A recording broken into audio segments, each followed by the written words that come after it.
Hello everyone, good morning. আশা করি তোমরা সবাই অনেক ভালো আছো, সুস্থ আছো। আমরাও ভালো আছি। আমার আরেকটা নতুন ব্লগে তোমাদেরকে ওয়েলকাম জানাই। আই হোপ আজকের ব্লগটা তোমাদের সবার ভালো লাগবে।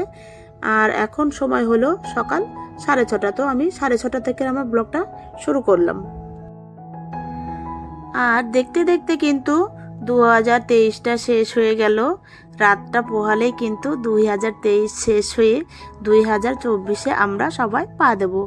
নতুন বছরে কিন্তু আরও কিছু নতুন আশা, নতুন স্বপ্ন নিয়ে আমরা নতুন বছরে পা দেব।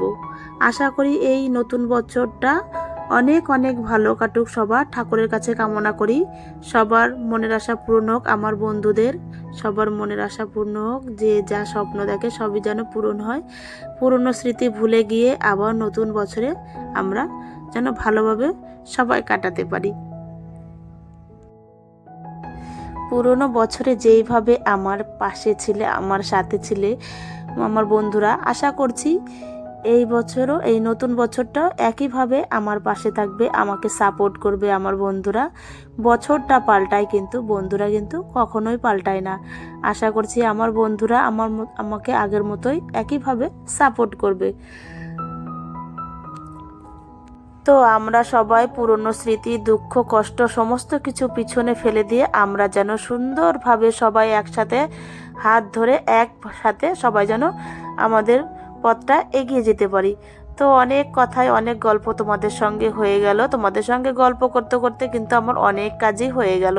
তো প্রত্যেক দিনের মতো আমি সকালবেলা ঘুম থেকে উঠেই ঠাকুর নমস্কার করে, দরজা খুলে সূর্যদেবকে নমস্কার করে তারপর আমি ঘরে চলে এলাম। কারণ বাইরে আজকে এত ঠান্ডা পড়েছে কি বলবো। মানে আজকে কিন্তু আমি 31 মানে 31 তারিখের ভিডিওটা আজকে 31 তারিখেই দিচ্ছি। কারণ এই ভিডিওটা যদি আমি 1 জানুয়ারিতে দিই আর এই কথাগুলো যদি আমি 1 জানুয়ারিতে বলতাম তাহলে কিন্তু মোটেও ভালো লাগতো না শুনতে, আর তোমাদেরও ভালো লাগতো না। তাই আমি আজকে ছোট্টর মধ্যে একটা আজকের ভিডিও আজকেই তোমাদের কাছে শেয়ার করছি। তো তোমরা সবাই নিশ্চয়ই সকলেই জানো যে আজকের দিনটা সকালবেলা কেমন ঠান্ডা পড়েছে আর কেমন হাওয়া দিয়েছে। তো আমি তাই গেটটা খুলে আবার ঘরে চলে এলাম। আজকের আর ঘরের জানালা টানালা কিচ্ছু করিনি, এত প্রচণ্ড ঠান্ডা পড়েছে। তাই আগে ভাবলাম আমি ঘরের কাজগুলো করে নিই। তো কালকের কিছু জামা কাপড় ছিল, সেগুলো ভাঁজ করা ছিল না, ওগুলো এখন বসে বসে ভাঁজ করে নিলাম। তারপরে সোনামা খেলা করেছিল, তারপর পড়তে বসেছিল এই ঘরটায়। তো ঘরটাকে ক্লিন করে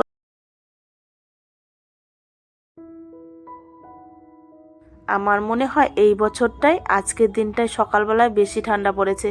কারণ এর আগেও ঠান্ডা পড়েছে কিন্তু এতটা মনে হয় পড়েনি। আর আজকে হাওয়াও দিচ্ছিল, প্রচণ্ড হাওয়া, গায়ে লাগলে গাটা শিনশিন করে উঠছে। তবুও দেখছো আমি এত ঠান্ডা ঠান্ডা করছি, তবুও আমার গায়ে একটাও চাদর নেই। আর কাশিটাও হচ্ছে কিন্তু খুব। তোমাদের দাদাভাই ভাগ্যিস ঘুমিয়ে আছে, দেখলেই তো আমাকে আবার বকা দিত। তো কি করব আমি, আমার কি বলো তো, যদি আমি কোনো চাদর বা সোয়েটার পরে কাজ করি, বাসি কাজকর্ম, সেইটা যদি না ধুয়ে দিই না, আমার না ভালো লাগে না। তাই ভাবছি আবার আরেকটা সোয়েটার ভিজাবো। এমনিতেই মনে হচ্ছে রোদ টোদ উঠবে না, মেঘলা মেঘলা ওয়েদার। দেখো আমি জানলা টালনা আজকে কিচ্ছু খুলিনি, জানলার পর্দাগুলো তেমনই দিয়ে রেখেছি।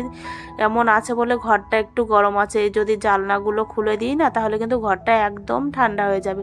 তাই আমি সবই বন্ধ রেখেছি, একটু রোদ উঠলে তারপরে খুলবো। তো ভাবছি বাসি জামা কাপড় ছেড়ে তারপরে একেবারে চাদরটা গায়ে দেবো।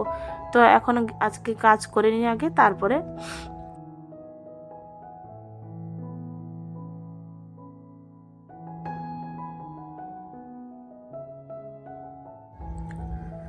তো সকালবেলা যতক্ষণ বাসি ঘরদোর ঝাড় দেওয়া না হয় না, ঘরটা একদমই ভালো লাগে না।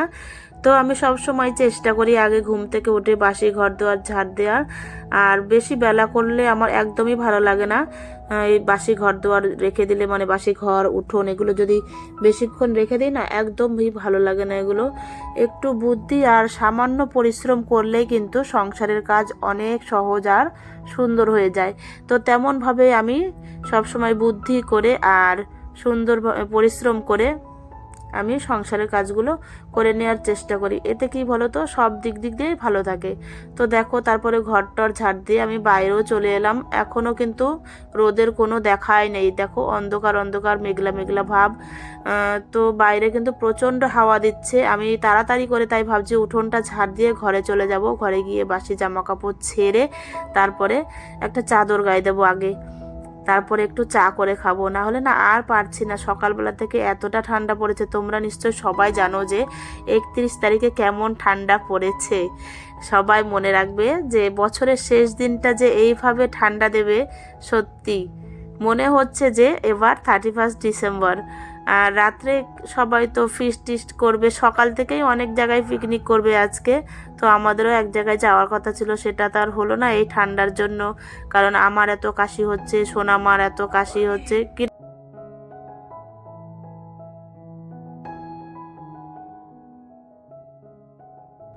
আর এদিকে ঘরে এসে আমি ফ্রেশ হয়ে বাসি জামা কাপড় ছেড়ে তারপর ঠাকুরটা জাগিয়ে নিলাম। তারপর ঠাকুর ঘরটাও মুছে পরিষ্কার করে নেব।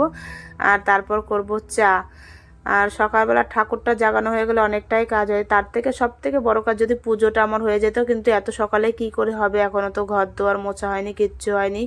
তো ভাবছি আজকে পরেই করব। আগে ঠাকুরটা জাগিয়ে নিলাম, তারপর চাটা খেয়ে নিই, তারপরে নাহলে আর ঠান্ডায় পারা যাচ্ছে না। পরে ঘরটর মুছবো।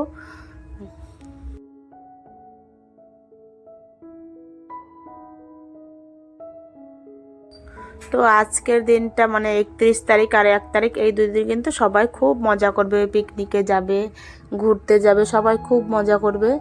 আর ঠান্ডাটা পড়েছে এত যে কোথায় বেরোবে, এত ঠান্ডা পড়েছে, বাইরে কুয়াশা, রোদ তো নেই। তো হয়তো বেলা হলে রোদটা উঠবে। তো এদিকে আমার ঠাকুর ঘরটাও মোছা হয়ে গেল। আর এত ঠান্ডা জল, ট্যাঙ্কের জল, বুঝতেই পারছো এত ঠান্ডা, ধরতে গেলেও খুব অসুবিধা হচ্ছে। তাই ভাবছি ঘরটা একটু দেরিতেই মুছবো, যখন একটু রোদ টোদ উঠবে তখন ঘরটা মুছবো। শুধু ঠাকুর ঘরটা মুছে রেখে দিই, পরে না হয় পুরো ঘরটা মুছবো।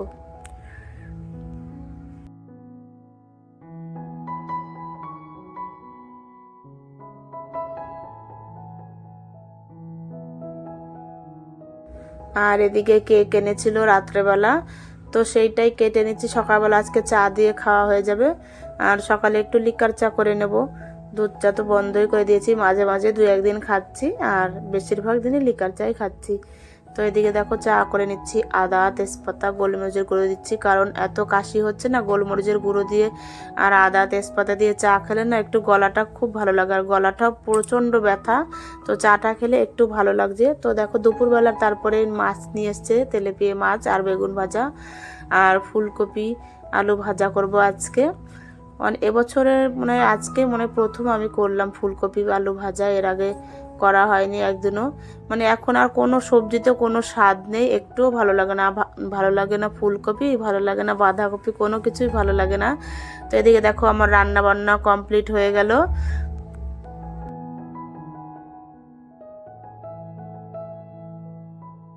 আর রান্নার পরে সব থেকে বড় কাজ হচ্ছে এই যে গ্যাস মোছা, বাসন মাজা, এগুলো। রান্না কিন্তু হয়ে যায় ঝটপট, কিন্তু তারপর যে গোছগাছ করাটা, সেটাই কিন্তু অনেকটা সময় লেগে যায়। তো এদিকে দেখো আমার গ্যাস ট্যাস মোছা পরিষ্কার। আর রান্নার পরে যদি রান্নাঘরটা পরিষ্কার না থাকে, দেখতে কিন্তু মোটেও ভালো লাগে না, ঘরটা অগোছালো লাগে। তো আমি দেখো সুন্দর করে গ্যাস ট্যাস মুছে তারপর ঢেকে রেখে দিই। আর তো সেই সন্ধ্যাবেলা করব চা, তারপর তো আবার রাতের খাওয়ার আছে। তো সারাদিন তো রান্নাই ঘরেই কেটে যায় আমাদের সবার। তো দেখো তারপর দুপুরবেলা আমরা খেতে বসে গেছি। তোমাদের দাদা ভাই, সোনামা আর ছেলের আগে খাওয়া হয়ে গেছে, শুধু আমরা দুজনেই খাচ্ছি আজকে। খাওয়া দাওয়ার পরে বাসন কোসন মেজে নিচ্ছি। মানে খাওয়া দাওয়ার পরে আর ইচ্ছে করে না যে বাসন কোসন মাজি, মনে হয় একটু বসে থাকি, কিন্তু কি করব, এতে বাসন রেখে দিলেও ভালোও লাগে না ঘরে। আমি বললাম না, যখন কাজ কাজ তখন করতেই ভালোবাসি। তার কোনো কিছু আমি রেখে দিই না, রেখে দিলে সেইটা কিন্তু একটু আলস্যতে ধরে ধরে যায়। তাই সব সময় চেষ্টা করি যখনকার কাজ তখন করার।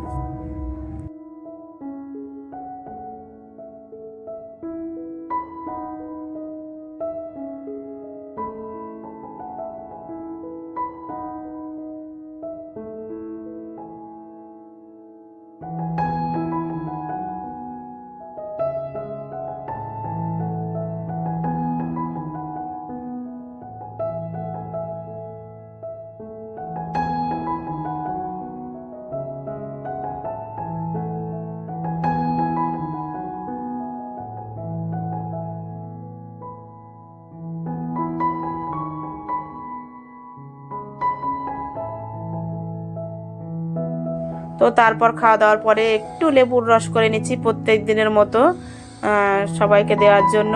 তো সোনামাকে তারপর লেবুর রস খাইয়ে দিলাম।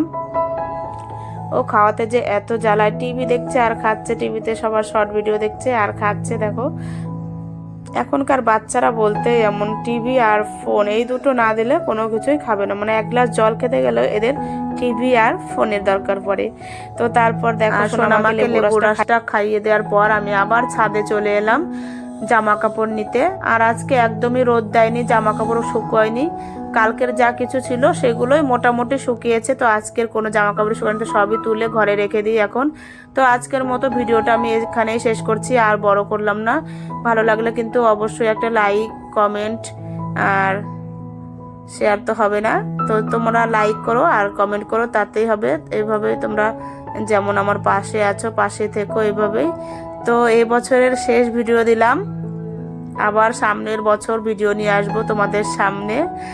তো চলো আবার সেই সামনের নতুন বছরে আবার নতুন করে দেখা হবে। আজকের মতো এখানেই টাটা, বাই বাই। সবাই ভালো থেকো, সুস্থ থেকো।